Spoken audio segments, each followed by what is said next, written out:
ॐ पूर्णमदः पूर्णमिदं पूर्णात् पूर्णमुदच्यते पूर्णस्य पूर्णमादाय पूर्णमेवावशिष्यते। ॐ शान्ति शान्ति शान्तिः।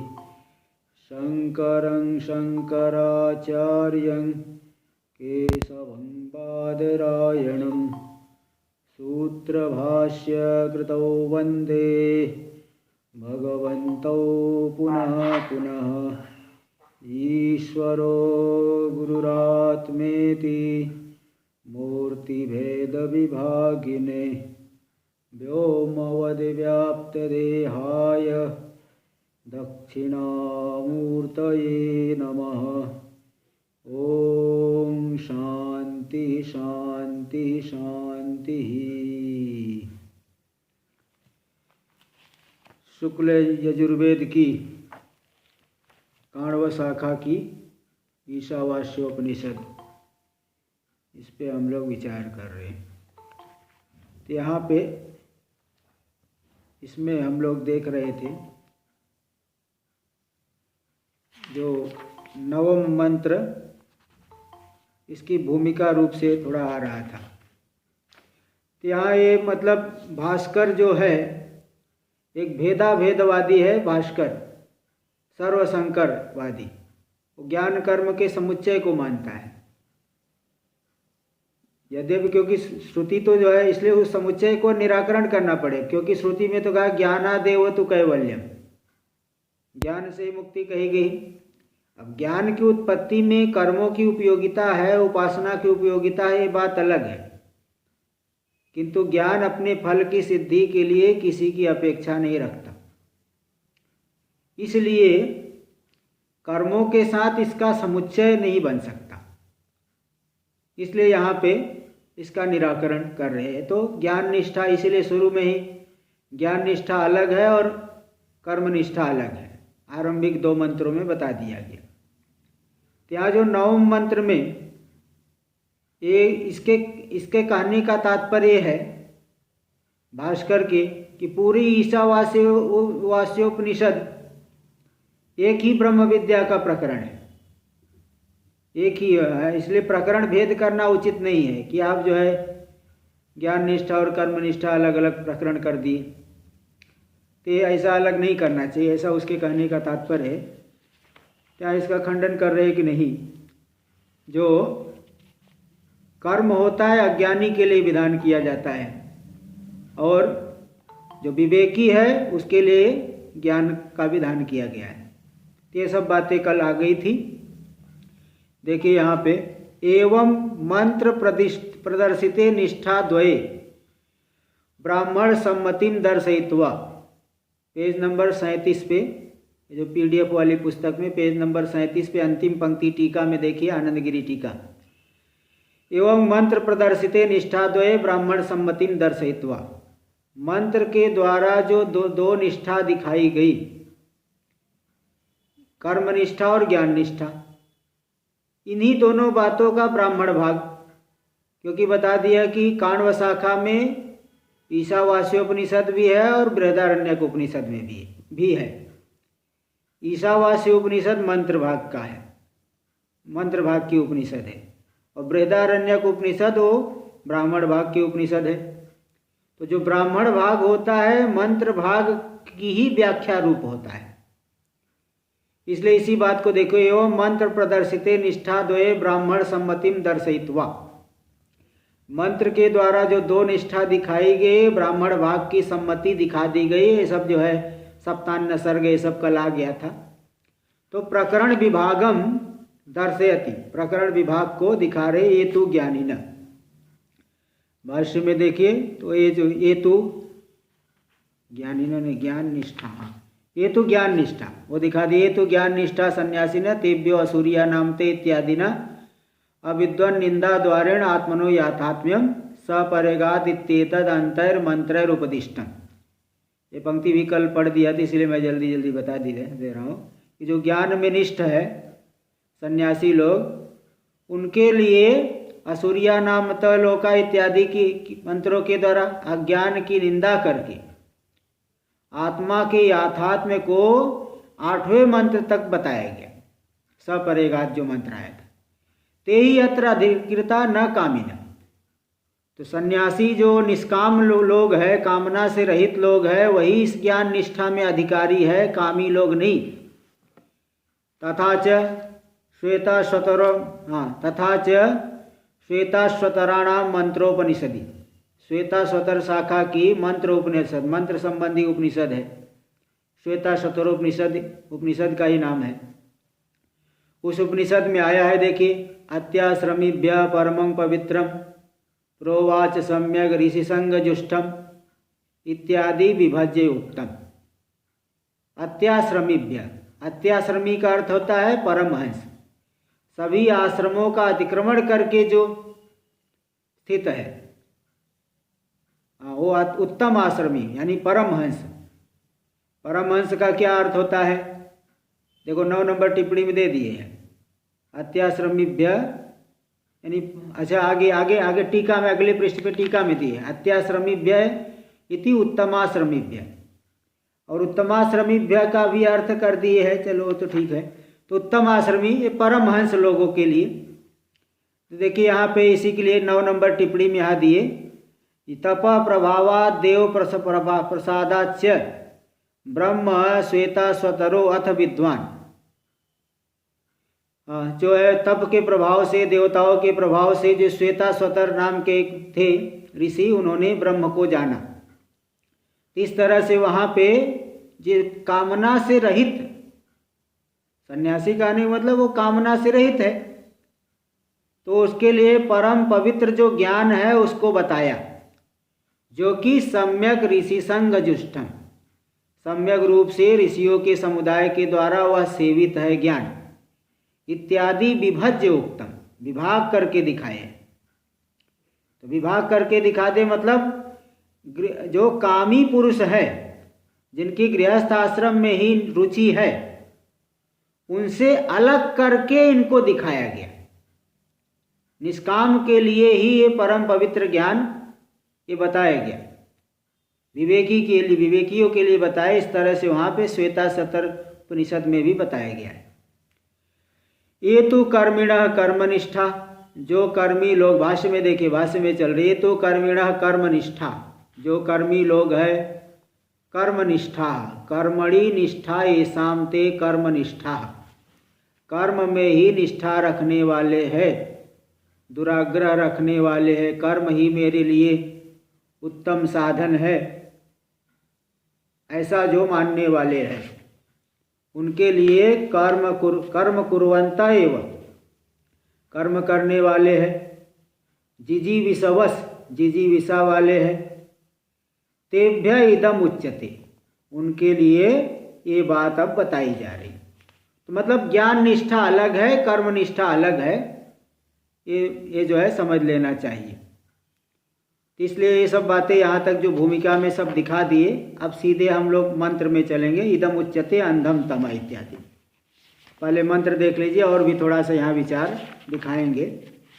मंत्र देखिए, मंत्र नंबर 9, 9वां मंत्र। अंधं तमः प्रविशन्ते ये विद्यामुपासते ततो भूय इव ते तमो यौ विद्यायां रताः। अंधं तमः प्रविशन्ति ये अविद्याम उपासते। यहाँ अविद्या शब्द का अर्थ है कर्म।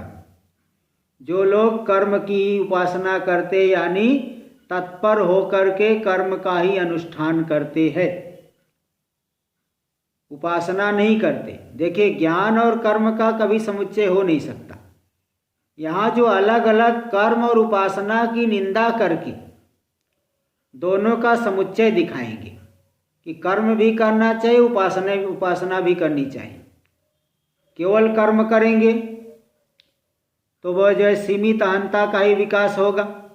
भोग करने के लिए कुर्वते, पंचदशी में आया, कुर्वते कर्म भोगाय कर्म कंचु कर्तुम च भुंजते नद्याम कीटा इवा वर्तात् आवर्तांतर माशुते ब्रजंतो जन्मनो जन्म लभंते नैव निवृत्ति। भोग की प्राप्ति के लिए कर्म करेंगे, हाँ कर्म किए भोग की प्राप्ति के लिए भोग करेंगे, फिर वासना होगी और मिले, फिर कर्म करेंगे, फिर भोग करेंगे, फिर कर्म करेंगे, इसी चक्र में पड़े रहते हैं। तो मुक्त होने के लिए कोई अवसर नहीं मिल रहता, राग द्वेष ही बढ़ते रहेगा, सीमित अहंता का ही विकास होगा। इसलिए जो लोग केवल कर्म में को ही तत्पर होकर के अनुष्ठान करने में लगे रहते हैं, गहरे अंधकार में प्रवेश करते हैं। यानी कि जो है सीमित अहंता ही उनकी बढ़ती जाएगी, गहरे अंधकार में ही प्रवेश है, नाना योनियों की प्राप्ति करते रहेंगे। तो फिर उपासना जो करते हैं कर्म को छोड़ करके, तो बोले ततो भूय युवते तमो, बोले उनसे भी बढ़ करके तम को जो है वे लोग प्राप्त करते हैं। यऊ विद्यायाम रता, जो लोग जो है विद्या में रत है, विद्या में रहते उनको भी बहुत जो है अभिमान हो जाता है, अहंकार और बहुत बढ़ता है। आश्रम कर्म तो नहीं करते हैं, केवल उपासना करते हैं, तो लोग क्या करेंगे, बहुत अभिमान बढ़ेगा। कर्म शास्त्रीय कर्म नहीं कर रहे, केवल उपासना कर रहे, तो फिर और जो है कुछ निंदित कर्मों को करने लगते हैं। जैसे तांत्रिक लोग आप सुने होंगे, बलि चढ़ा देते हैं, बच्चों की अन्य की बलि भी चढ़ा देंगे।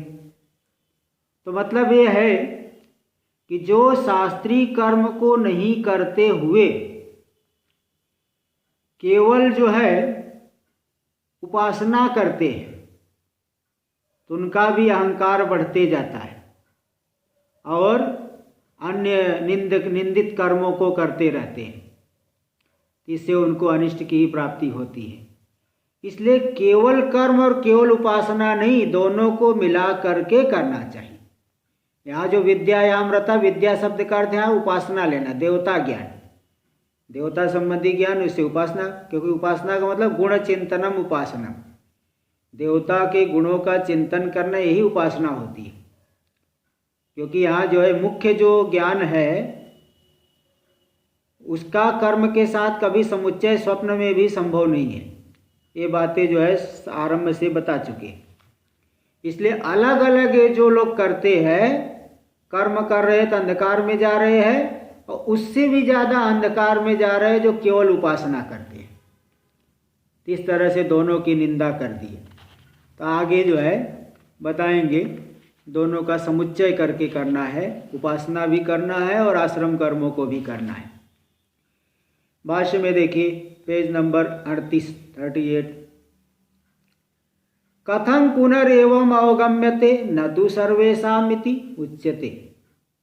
बोले जो जीने की इच्छा वाले हैं, कर्मनिष्ठ है, उन्हीं के लिए अंधम तम इत्यादि के द्वारा बताई जा रही बात, सभी के लिए नहीं कही जा रही है। आप ऐसा कैसे कह रहे हो, है ना? सभी के लिए नहीं, क्यों नहीं कहा जा रहा है, केवल जो है कर्मी के लिए क्यों कहा जा रहा है, आपको कैसे मालूम पड़ा? तो सिद्धांति वरायति उच्यते, इस बात पे बताते, अकामिना साध्य साधन भेदोपमर्देन, जिस व्यक्ति के अंदर कोई कामना नहीं है उसके लिए साध्य और साधन दोनों भेद का उपमर्दन करके, बाध करके, क्या बताया गया? पूर्व में 8 मंत्रों तक आ चुका है, आप लोग सुन चुके, श्रवण कर चुके हैं। यस्मिन् सर्वाणि भूतानि आत्मैवाद भूत बीजानतः तत्र को मोह का शोक एकत्वम अनुपश्यत। जिस ज्ञान दशा में बीजानतः, जो जानने वाला ज्ञानी है, उसके लिए सभी भूत आत्म रूप ही हो गए, आत्मा से अतिरिक्त कुछ नहीं बचा। तत्र को मोह का शोक एकत्वम अनुपश्यत, उस विज्ञान दशा में एकत्व को देखने वाले ज्ञानी के लिए क्या मोह और क्या शोक। इस तरह से साध्य और साधन दोनों का उपमर्दन करके, बाध करके ये बताया गया।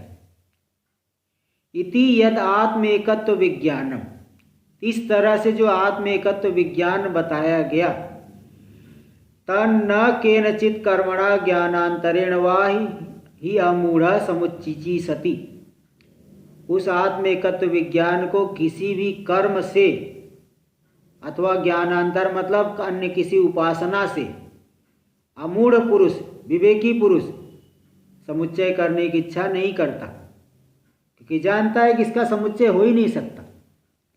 भाई जो आत्मा के यथार्थ स्वरूप को जानता है वो कभी नहीं ये कहेगा कि ज्ञान और कर्म का समुच्चय हो जाएगा अथवा उपासना और कर्म का समुच्चय हो पाएगा, उन्हें कभी नहीं कह सकता।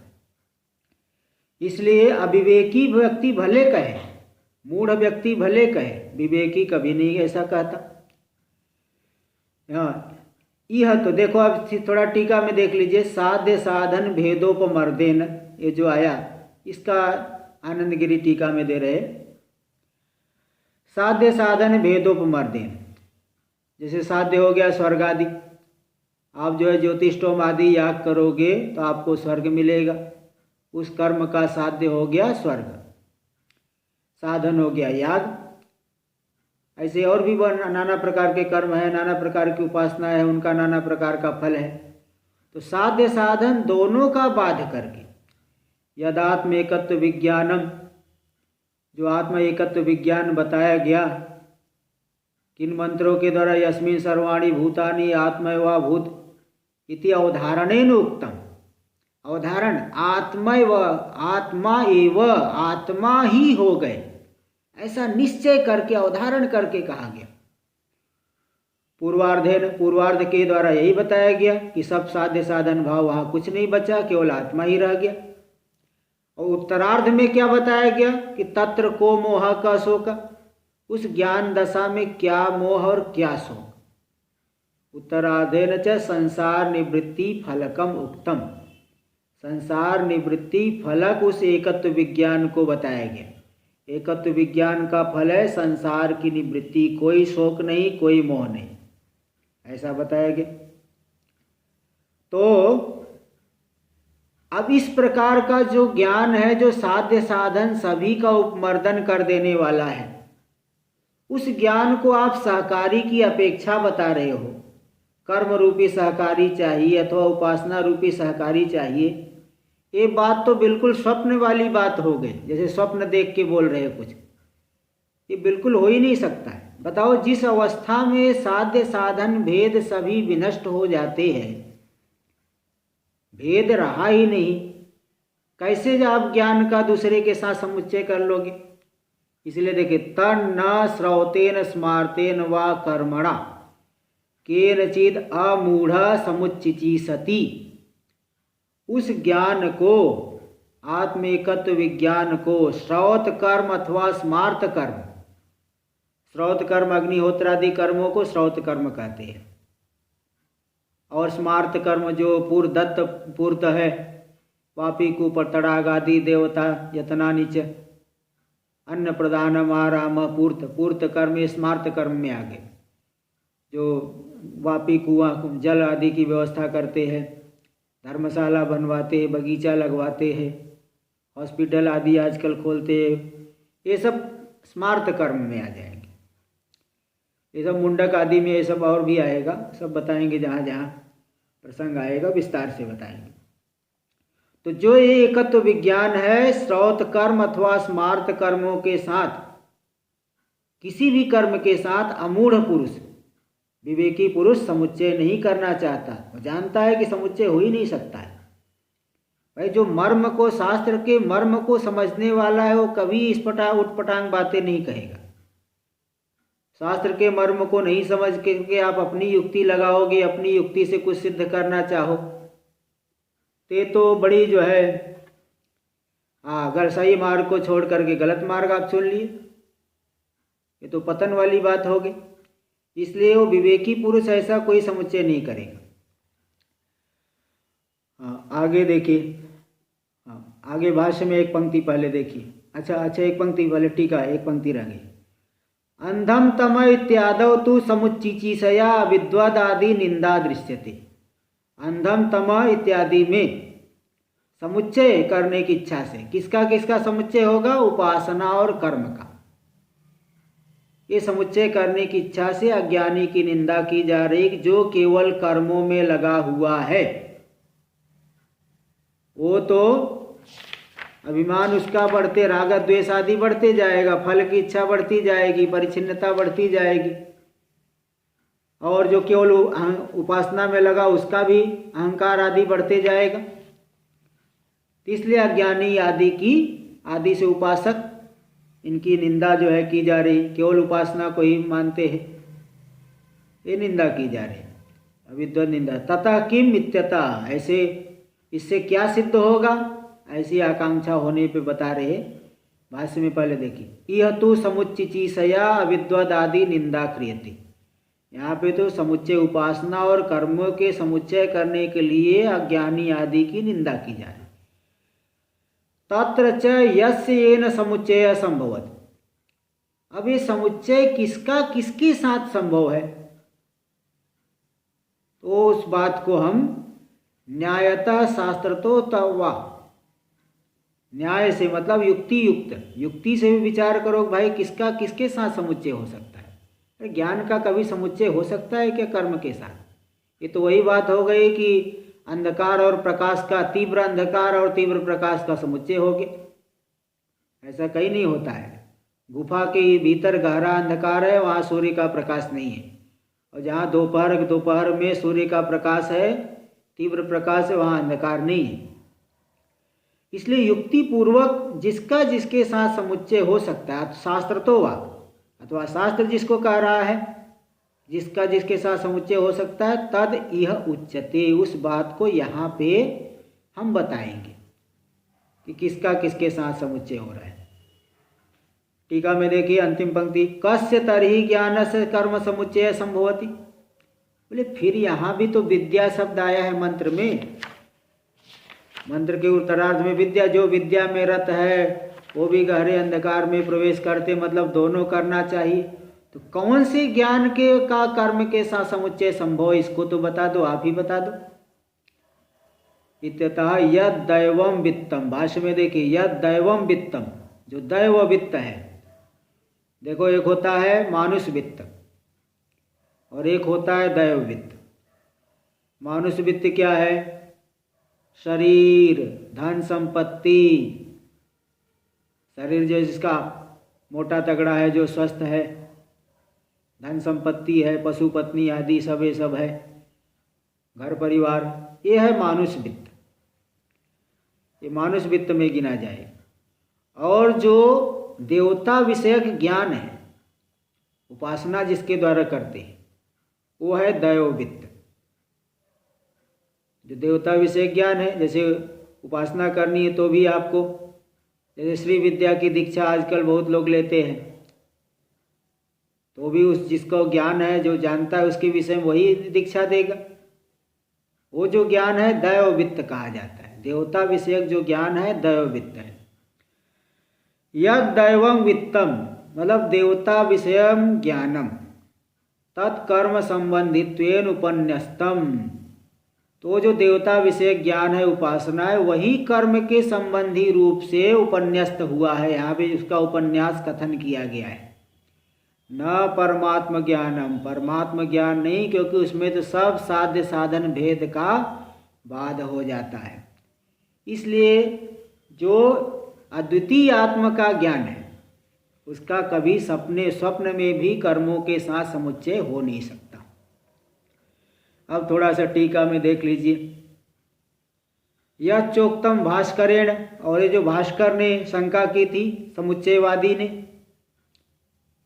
क्या शंका की थी कि ईशावास्यमिति मंत्रे ब्रह्म विद्याया प्रक्रांतत्वात्, बोले पहला मंत्र जो ईशावास्यम आया, उस मंत्र में ब्रह्म विद्या का प्रकरण आरंभ किया गया है।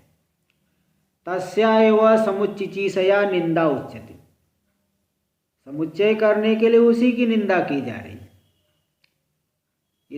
इति समुच्चय विधान करने, देखिए जो है समुच्चय के लिए, जैसे राजा की यहाँ पे पूर्व पृष्ठ पे 20 नंबर टिप्पणी एक दिया है, वो बातें मैं बता देना चाहता हूँ। 20 नंबर, निंदा प्रशंसे ही वेदे विदिशा कुमारिया परिचारिके भवता, जैसे राजा की पुत्री जो रहती राजकुमारी, राजकुमारी की कई सेविकाएं होती है। कोई उसका कपड़ा साफ करेगा, कोई उसके लिए पानी लाएगा, कोई इसका श्रृंगार करेगा, कोई इसके हाथ पैर दबाएगा, कुछ ये सब। तो राजकुमारी की कई सेविकाएं होती है। इसी प्रकार एक विधिष्ठा रूपी राजकुमारी है वेद में, विधान करने की इच्छा। उस राजकुमारी की 2 परिचारिकाएं हैं, 2 सेविकाएं। क्या है? निंदा और प्रशंसा। यानी जहाँ कुछ विधान करना होगा तो विधेय की निंदा की जाती है, जो अविधेय है विधेय की प्रशंसा की जाती है। गलत बोल दिया, विधेय की प्रशंसा की जाती है। और जो अविधेय है, निषेध करना है जिसका, उसकी निंदा की जाती है। अथवा किसी अन्य की निंदा करके किसी अन्य का विधान किया जाता है। जैसे यहाँ अज्ञान की निंदा करके, अज्ञानी की निंदा करके, अज्ञान की निंदा करके फिर आत्मज्ञान का कथन किया गया। तो इस तरह से जहाँ विधान करना होगा निंदा इत्यादि करते हैं। तो यहाँ भी समुच्चय के लिए निंदा कही जा रही। तो भास्कर ने क्या कहा है कि ब्रह्म विद्या का प्रकरण आरंभ हुआ है, इसलिए उसका ही समुच्चय करने के लिए निंदा कही जा रही है कि अलग अलग मत करो, ब्रह्म विद्या के साथ साथ कर्म भी करो इति। तो ये जो भास्कर का मत है तद असत, वह बिल्कुल गलत है। क्यों? क्योंकि नहीं प्रकृतम इत्येतावता संबध्यते किंतु संबंध योग्यम। जिसका प्रकरण चल रहा है उसी का संबंध हो जाए, इतने मात्र से उसका संबंध हो जाएगा, ऐसी बात नहीं। किंतु संबंध योग्यम, संबंध के योग्य होना चाहिए। संबंध होने के लिए संबंध के योग्य होना चाहिए। जैसे सेठ का नौकर जो है खड़ा है सेठ की कुर्सी के बगल में, सेठ जी कहीं बाहर है, उसको बैठने की इच्छा हो रही। एक इसका मतलब ये नहीं कि वो सेठ की कुर्सी बैठ जाएगा, उसका अपने जगह पे बैठेगा। तो केवल है करने से, इतने से ही संबंध नहीं हो जाता है, बल्कि वो संबंध का योग्य होना चाहिए। जैसे वहाँ पे दिखाए है वेदव्यास जी ने, वेदव्यास भगवान ने जो ब्रह्म सूत्र में दिखा दिया, सर्वापेक्षा च यज्ञादि श्रुति रसवर।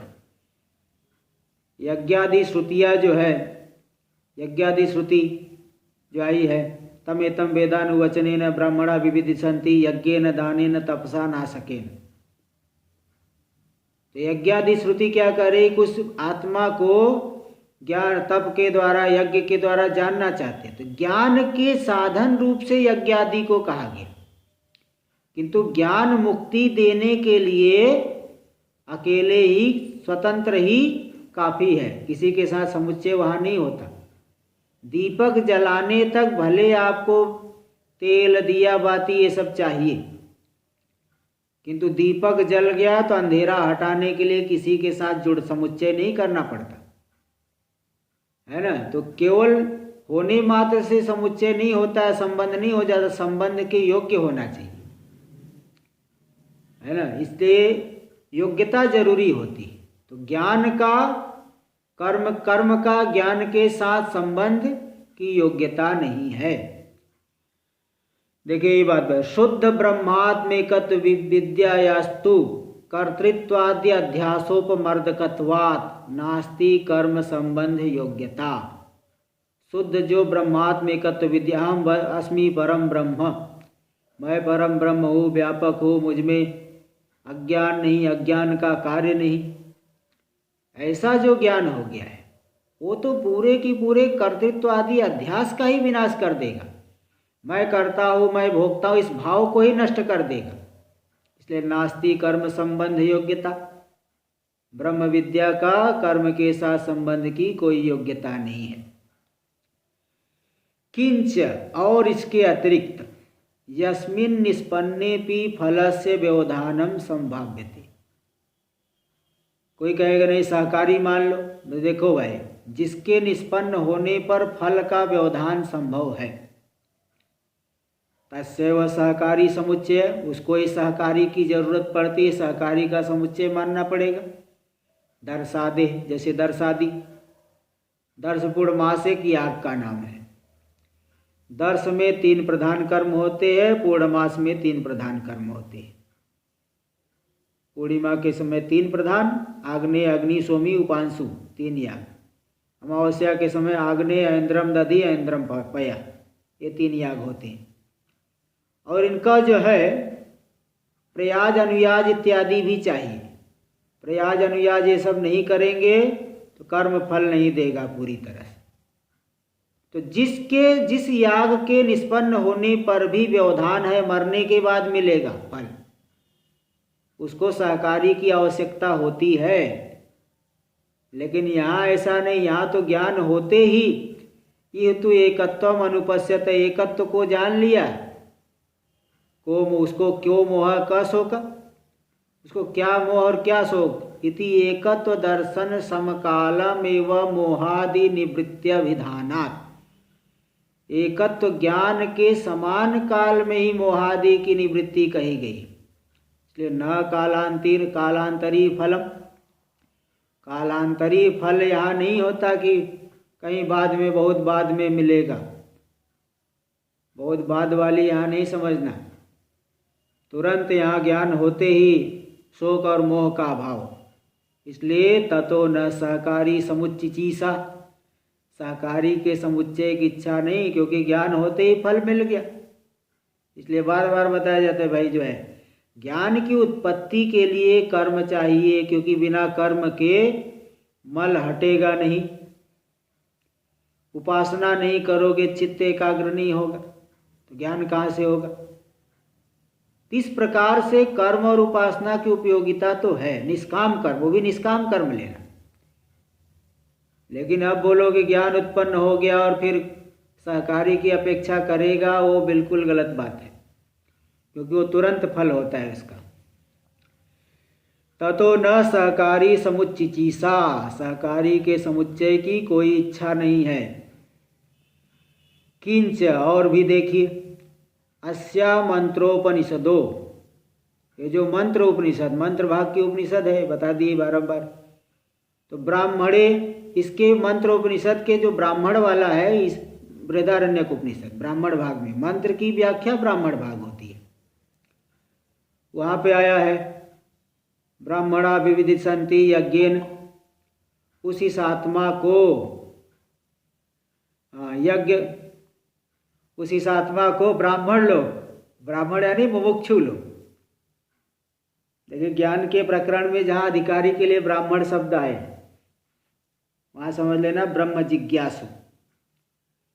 तो ब्रह्म जिज्ञासु लोग विविदिशन्ति, उसको विविदिशा, जानने की इच्छा करते हैं उस आत्मा को, परमात्मा को। किसके द्वारा? यज्ञेन इत्यादम, यज्ञेन दानेन तपसा नासकेन, यज्ञ के द्वारा, दान के द्वारा, तप के द्वारा, उपवास के द्वारा। इत्यादो तृतीया श्रुत्या यज्ञादेरिष्यमाण वेदने करणत्वेन संबंध प्रतीयते। यज्ञादि जो है यहाँ पे तृतीया श्रुति के द्वारा, यज्ञेन, दानेन, तपसा, अनासकेन, सब तृतीया विभक्ति आई। इन तृतीया श्रुति के द्वारा यज्ञादि का संबंध ज्ञान के साथ कैसा है? करणत्वेन, करण रूप से। तृतीया करण अर्थ में आती है, तो करण रूप से यज्ञ के द्वारा ज्ञान प्राप्त करना चाहते हैं। मतलब यज्ञ नहीं करेंगे, निष्काम कर्म नहीं करेंगे, अंतःकरण शुद्धि नहीं होगा, तो करण रूप से संबंध हुआ है। तो भाई जो करण होता है ना, वह फल में जिसका करण हुआ उसके साथ फल के लिए समुच्चय नहीं कर पाता। ये बात यहाँ पे टिप्पणी में दिखाए है, आगे आ रहा है। हाँ, तो तत्कथम दुर्बलेन प्रकरणेन सहकारितया संबद्ध प्रकल्प्यते। तो जब श्रुति साक्षात कह रही है कि ज्ञान के प्रति करण बनेगा यज्ञादि, तो प्रकरण को लेकर के दुर्बल, प्रकरण दुर्बल, श्रुति साक्षात प्रबल है, प्रकरण एक दुर्बल प्रमाण होता है। अब ये सब तो ऊपर से समझ लीजिए, क्योंकि ये तो मीमांसा की बात है। मीमांसा में 6 प्रमाण होते हैं अंगांगी भाव इत्यादि दिखाने के लिए। श्रुति लिंग वाक्य प्रकरण स्थान समाख्या। तो श्रुति सबसे बलवान होती है। तो श्रुति से जब सीधे जो है यज्ञादि ज्ञान के प्रति करण रूप से संबंधित हो रहे हैं, तो प्रकरण तो दुर्बल प्रमाण। श्रुति के बाद लिंग प्रमाण आता है, लिंग पे वाक्य प्रमाण, श्रुति लिंग वाक्य, इसके बाद प्रकरण, फिर स्थान, फिर समाख्या। तो प्रकरण तो चौथे नंबर पे आया, बहुत कमजोर प्रमाण है श्रुति की अपेक्षा। तो दुर्बल प्रकरण के द्वारा सहकारी रूप से कर्मों का संबंध ज्ञान के साथ कैसे आप कल्पना कर रहे हो? देखो 11 नंबर टिप्पणी आप देख लीजिए, बहुत अच्छी बात बताए हैं सहकारी तया के ऊपर जो टिप्पणी है। नई साधन करणम फले साधन सहकारी भवति। साधन यानी जैसे देखिए ज्ञान के, मुक्ति का साधन है ज्ञान, और ज्ञान का कारण है यज्ञादि। वह फल मुक्ति देने के लिए, अब ज्ञान उत्पन्न हो गया तो मुक्ति देने के लिए साधन का सहकारी नहीं बनता। कैसे उदाहरण दे रहे देखिए, घट करणस्य दंडस्य, दंड के द्वारा चक्र को घुमा करके घट बनाया जाता है। तो घट को बनाने के लिए कारण है दंड। तो वो जो दंड है जलाहरण, घट बन गया, अब जल लाना है, जल लाने के लिए थोड़ी दंड की जरूरत है। घट करणस्य दंडस्य जलाहरणे घट सहकारित्वा दर्शनात्। जल को लाने के लिए जो दंड है घट का सहकारी नहीं बनता, घट को बनाने में ही दंड की उपयोगिता है। ऐसे ज्ञान की उत्पत्ति के लिए भले कर्मों की उपयोगिता हो अंतःकरण शुद्धि करके, लेकिन ज्ञान जब अपना फल देगा मुक्ति के लिए, मुक्ति वहाँ पे कर्म की उपयोगिता, कर्म का समुच्चय नहीं उसको चाहेगा, आवश्यकता नहीं है। आगे टीका में प्रधानस्य च विद्याया सहकारी संबंध विदित्सया निंदा इत्यपि अयुक्तम। फिर बोले कि प्रधान जो विद्या है उसका सहकारी संबंध, सहकारी कारणों की संबंध की विधान करने के लिए निंदा की गई अलग अलग की।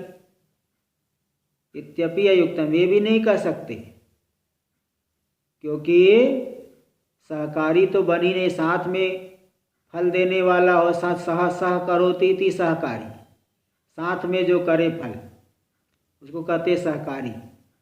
ऐसा कभी संभव ही नहीं है, क्योंकि ब्रह्म सूत्र में एक सूत्र अतएव च अग्निधनाद्य अनपेक्षा।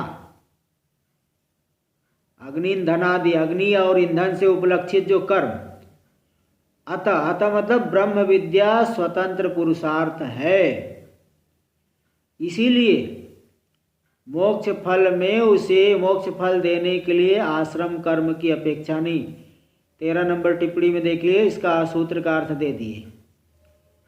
ब्रह्म विद्या या स्वातंत्रेण पुरुषार्थत्व हेतुत्वात्, पुरुषार्थ हेतुत्वात्, जो ब्रह्म विद्या है स्वतंत्र रूप से पुरुषार्थ का हेतु है, इसीलिए मोक्ष फले स्वस्व आश्रम विहित कर्मापेक्षा नास्ति।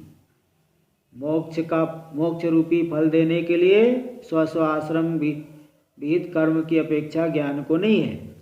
जैसे सुक्ति ज्ञान से रजत ब्रह्म निवृत्त, सुक्ति को आपने देख लिया, अब रजत भ्रांति की निवृत्ति के लिए कोई दंड बैठक नहीं लगाना पड़ेगा वहां, अथवा कुछ प्राणायाम नहीं करना है। सुक्ति को आपने जान लिया, आपको रजत की भ्रांति हट जाएगी। इसी प्रकार जब स्वरूप को हमने जान लिया तो मुक्ति के लिए किसी सहकारी की अपेक्षा नहीं। वही देखिए टीका में आ जाइए फिर, अतएव च अग्निधनाद्य अनपेक्षा इति सूत्र विरोधश्च, सूत्र के साथ विरोध होगा। सम समुच्चयस्य परेणापि नेष्यते, सम समुच्चय तो भास्कर भी नहीं मानता, समुच्चयवादी भी नहीं मानता कि साथ में जो है फल देंगे। क्रम से आप मानते, क्रम से तो समुच्चय हम कर देते, ठीक है भाई। पहले जो है जैसे कोई गृहस्थ है तो कर्म किया है, विवेक हो गया, जो है सभी कर्मों का विधिवत त्याग करके साधना करे, ज्ञान साधना, इस तरह से समुच्चय तो हम भी मान लेते हैं, लेकिन साथ में समुच्चय कभी नहीं हो सकता। विरोधेन च परिजहरे, विरोध होने से परिहार भी किया है ना, सब जो है उसका कभी परिहार भी वहाँ उन्होंने किया है। हाँ, तो परिहार किए हैं, इसलिए समुच्चय नहीं। तस्मात् कर्मा विरुद्ध देवता ज्ञान से वात्र समुच्चयो विदिश्यते, इसलिए जो कर्म से अविरुद्ध देवता का जो ज्ञान मतलब उपासना, उपासना का ही यहाँ पे समुच्चय विधान किया जा रहा है कर्मों के साथ, क्योंकि कर्म और उपासना का कोई विरोध नहीं है। कर्म से अविरुद्ध जो देवता ज्ञान यानी उपासना, उसी का कर्म के साथ समुच्चय हो सकता है। तो अब यहाँ एक शंका और कर रहे हैं कि ननु देवता ज्ञान से कर्म फलातिरिक्त फलाभावात्, बोले जो देवता का ज्ञान है उपासना है, कर्म फल से अतिरिक्त उसका फल नहीं होता, तो समुच्चय न संभवति, उसका समुच्चय कैसे होगा। अलग अलग देखिए क्या होता है, जैसे दो पार्टनर हैं तो कुछ पैसा ये लगाएगा कुछ पैसा दूसरा लगाएगा, तो पार्टनरशिप में कोई बिजनेस खोला, अब एक के पास कुछ पैसा ही नहीं है दूसरे बहुत पैसा लगाए, ऐसा इसको पार्टनरशिप नहीं कहते, दोनों के पास धन होना चाहिए। इसी प्रकार ये जो उपासना है देवता ज्ञान है, एक उपासना होती कर्मांगावबद्धोपासना। देखिए शॉर्ट में आप समझ लीजिए, तीन मुख्य रूप से तीन प्रकार की उपासना है।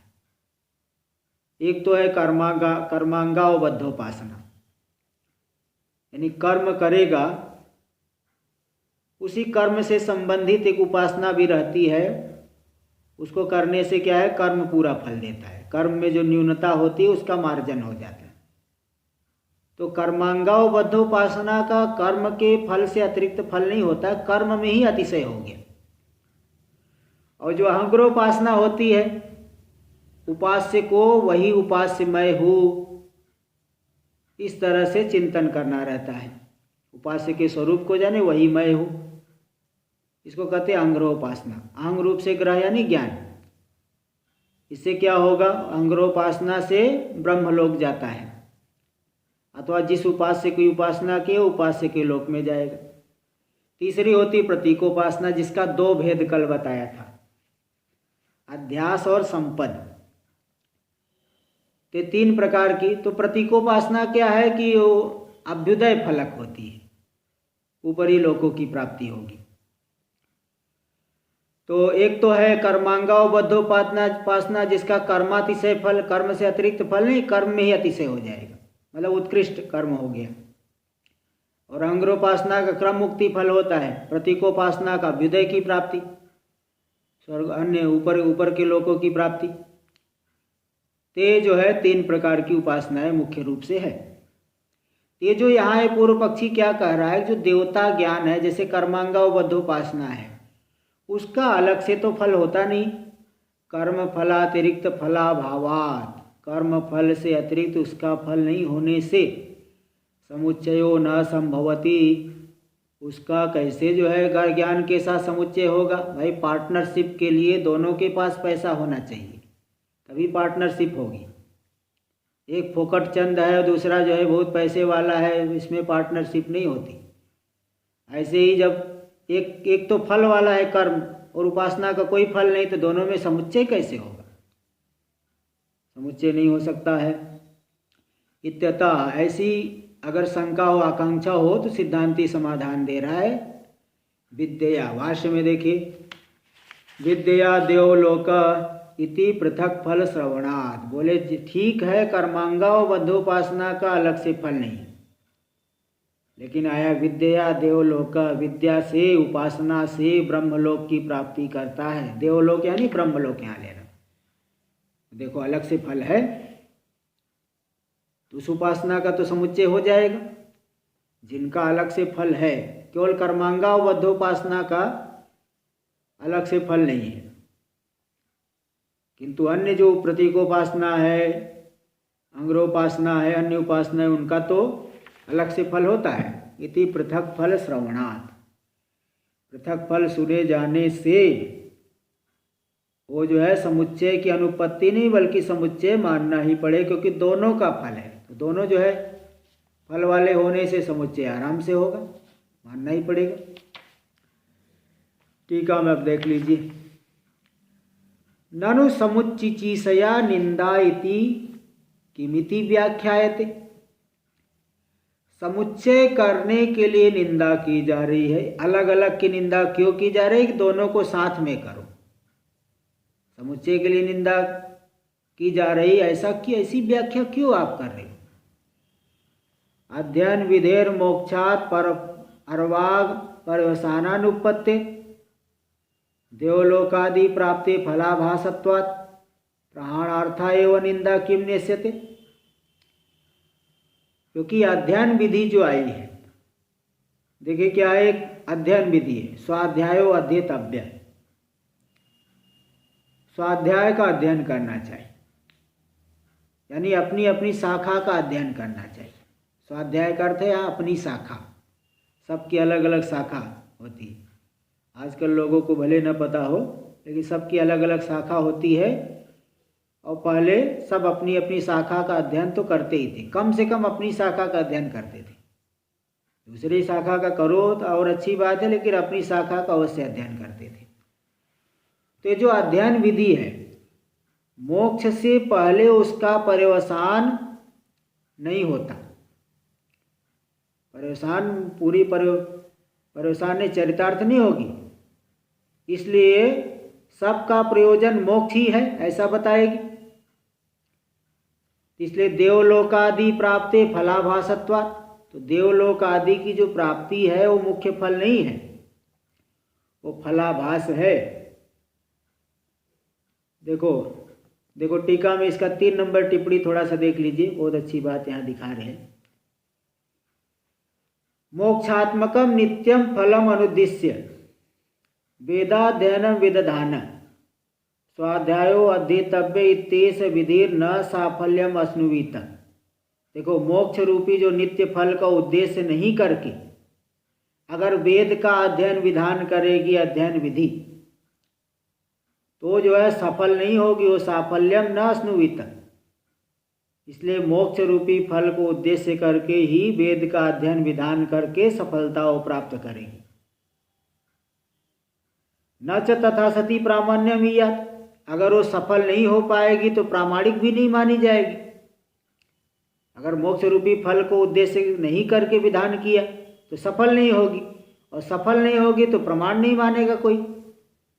फिर यहाँ सिद्धांति का ननु मोक्षाद अर्थवाचीनम अपि स्वर्गादि फलम उद्देश्य प्रवर्तमानो पि साफल्यम आपनोतु। बोले नहीं, मोक्ष के नीचे भी तो स्वर्ग आदि फल है, स्वर्ग है, ब्रह्मलोक है, उनको उद्देश्य करके प्रवृत्त हो जाएगी स्वाध्याय अध्ययन विधि, सफल हो जाएगी।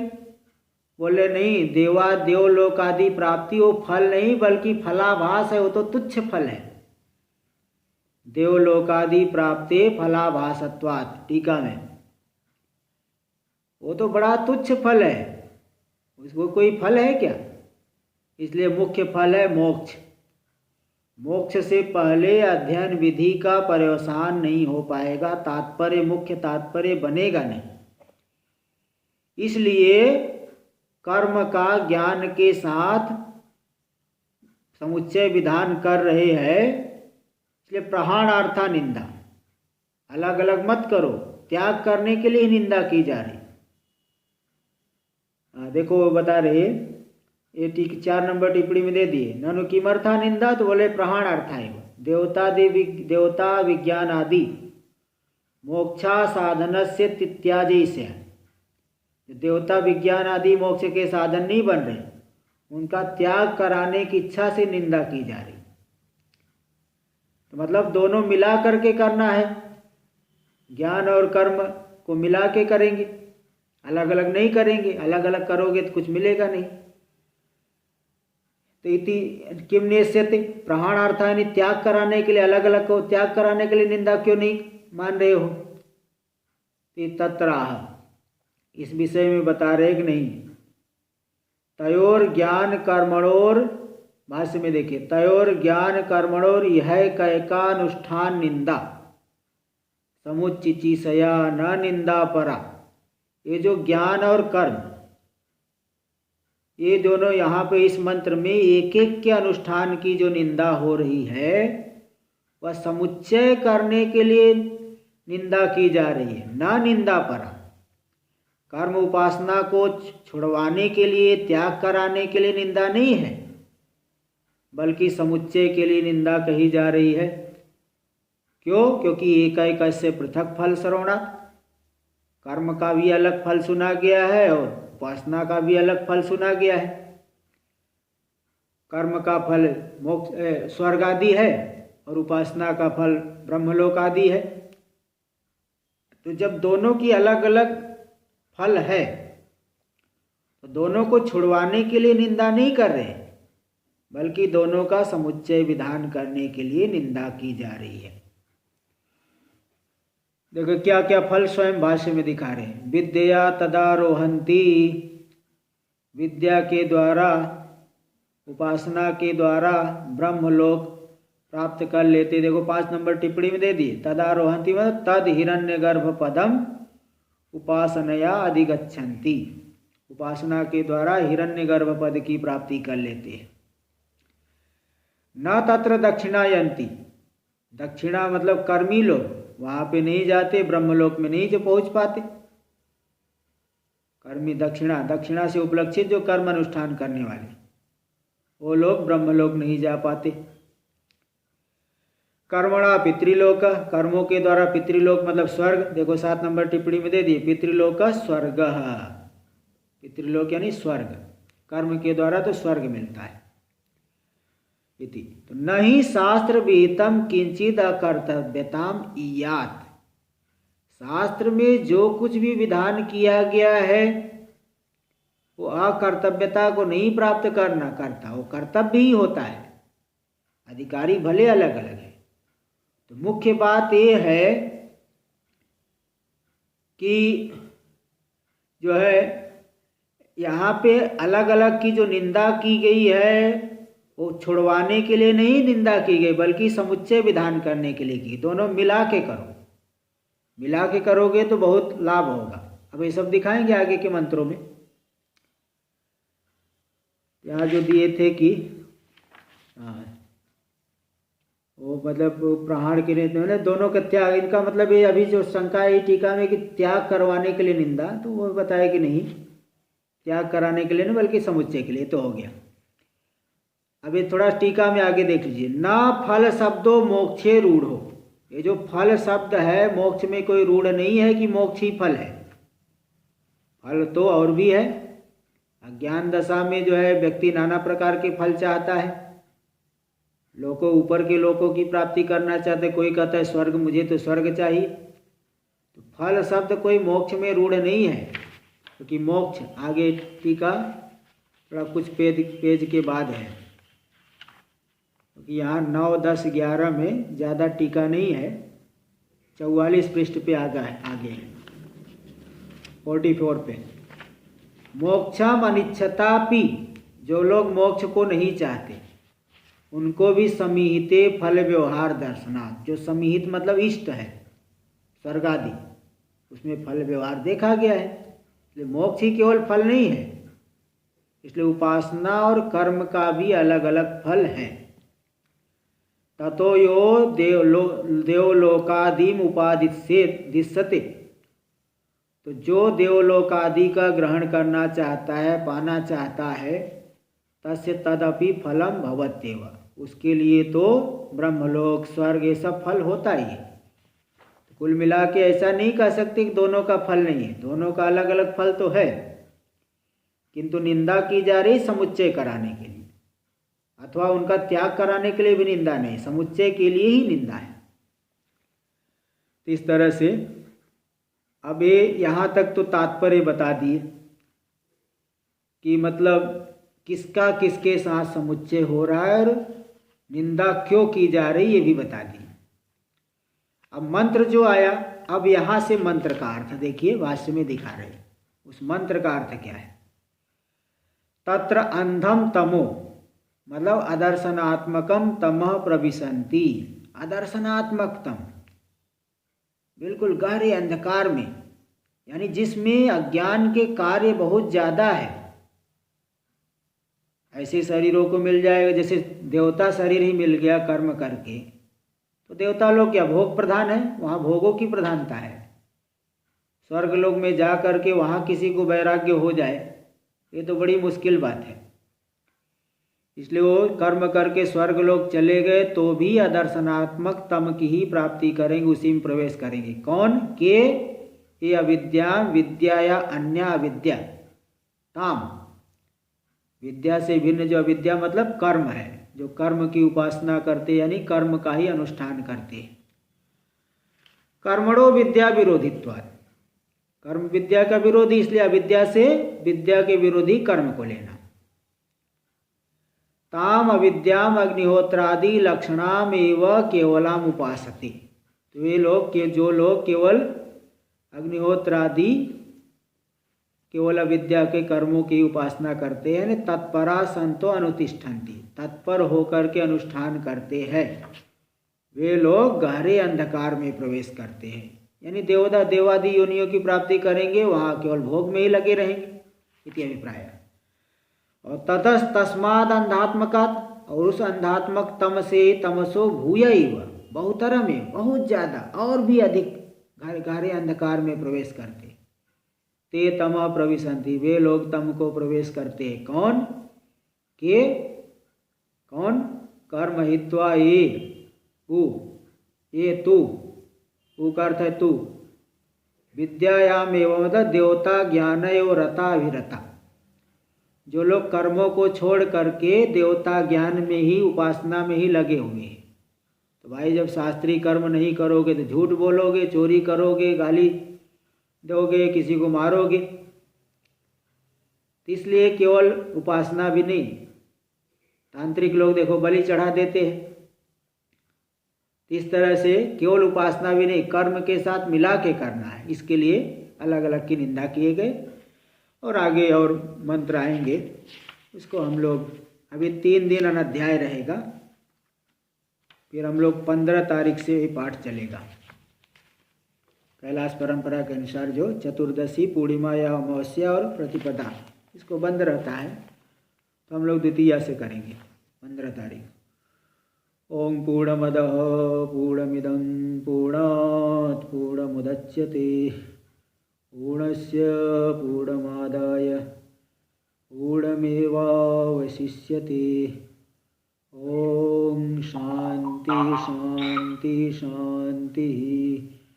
शंकरं शंकराचार्यं केशवं बादरायणं सूत्रभाष्यकृतौ वन्दे भगवन्तौ पुनः पुनः। ईश्वरो गुरुरात्मेति मूर्तिभेदविभागिने व्योमवद्व्याप्तदेहाय दक्षिणामूर्तये नमः। ओम शांति शांति शांति।